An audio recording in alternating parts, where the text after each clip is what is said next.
नमस्ते, म छितेन तपाईहरुलाई स्वागत गर्छु छितेन दुक्पा रेसिपीमा। अनि आज चाहिँ म यो भाङको अचारको रेसिपी तपाईहरुसँग शेयर गर्न गइरहेको छु। मलाई आशा छ तपाईहरुलाई अवश्य नै मनपर्छ होला भनेर।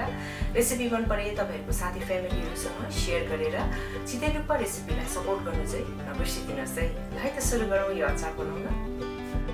यो अचार बनाउनको लागि 5 टेबलस्पुन मैले यहाँनिर भाङ अथवा हेम्प सीड युज गरिरहेको छु। तपाईहरुले सजिलैसँग सुपरमार्केट अथवा अनलाइन यसलाई किन्न सक्नुहुनेछ। यो अचार बनाउनको लागि तपाईहरुले जुनसुकै भाङ चाहिँ युज नगर्नु होला।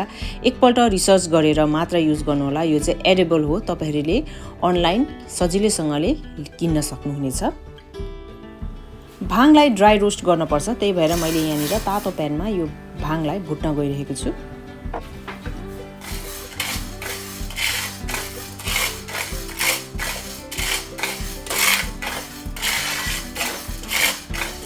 भाङ भुटिसकेपछि एकदमै एरोमेटिक हुन्छ। तपाईहरुले पहिले मकै भुट्नु भएको छ भने मकै भुट्दा जुन बास्ना आउँछ त्यसरी नै यो भाङको पनि बास्ना आउँछ। जब यो भाङ भुटिसक्छ तब चाहिँ मकै जस्तै यो पप हुन थाल्छ। तब चाहिँ तपाईहरुले ग्यासलाई अफ गरेर एकछिन प्यानमा नै सेलाउन सक्नुहुन्छ। किनभने प्यानमा त्यतिकै ग्यास अफ गरेर राख्यो भने डढ्छ। त्यसको बादमा तपाईहरुले कुनै प्लेटमा ट्रान्सफर गरेर यसलाई सेलाउनु पर्छ। भाङलाई मैले रोस्ट गरेर साइडमा सेलाउनको लागि छोडिदिरहेको छु। एकछिन त्यो सेलाइन्जेलसम्म हामी यो अरु इन्ग्रेडियन्ट्सहरु हेरौँ। यहाँनिर मैले धनिया पत्ता लिएको छु अलिकति है। सँगसँगै त्यसै गरेर यहाँनिर मैले एक मुठी जस्तो यो पुदिना पनि लिएको छु। र यहाँनिर चाहिँ मैले एउटा लेमन जुस डल्लै लेमनलाई स्क्विज गरेर राखेको छु। यदि तपाईहरुकोमा यो कागतीको रस छैन अथवा कागती छैन भने तपाईहरुले चुक छ भने त्यो चाहिँ यो अचारमा एकदमै बेस्ट हुन्छ है। र चुक राख्न सक्नुहुन्छ। सँगसँगै मैले यहाँ खोर्सानी चाहिँ धेरै लिएको छु। मलाई पिरो मन पर्छ। त्यही भएर यदि तपाईहरु पिरो कम खान चाहनुहुन्छ भने तपाईहरुले यो तपाईहरुको स्वाद अनुसार राख्न सक्नुहुन्छ। र यहाँनिर मैले ठुलो ठुलो 3 वटा यसरी 3 पोटी लसुन पनि लिएको छु।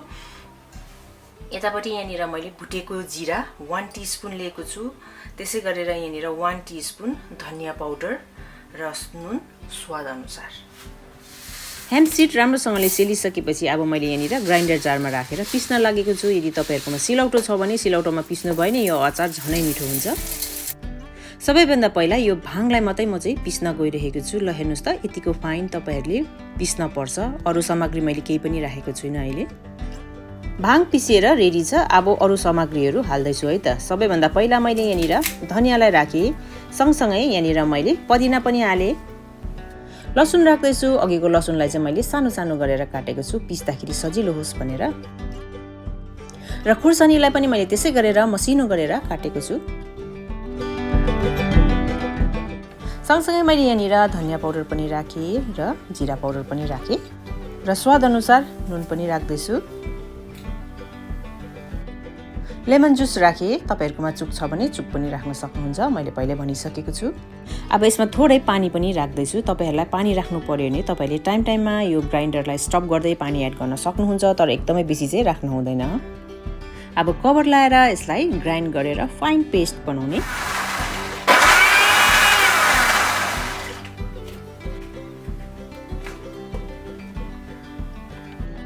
ल हेर्नुस् त अचार बनेर रेडी भयो। तपाईहरुले यो अचार कुनै पनि तपाईहरुकोमा भएको स्न्याक्स अथवा तपाईहरुले मोमो अथवा भात अथवा ढेँडो कुनै पनि तपाईहरुको फेभरेट खानेकुराहरुसँग इन्जोय गर्न सक्नुहुनेछ। कस्तो लाग्यो आजको मेरो यो रेसिपी कमेन्ट गर्नु चाहिँ नबिर्सिदिनुहोस्। रेसिपी मन परे तपाईहरुको साथी फ्यामिलीहरुसँग शेयर गरेर भिडियोलाई लाइक अनि च्यानलमा नयाँ हुनुहुन्छ भने प्लिज छितेन दुक्पा रेसिपीलाई सब्स्क्राइब पनि गरिदिनुहोस्। Thank you so much for watching. Bye by.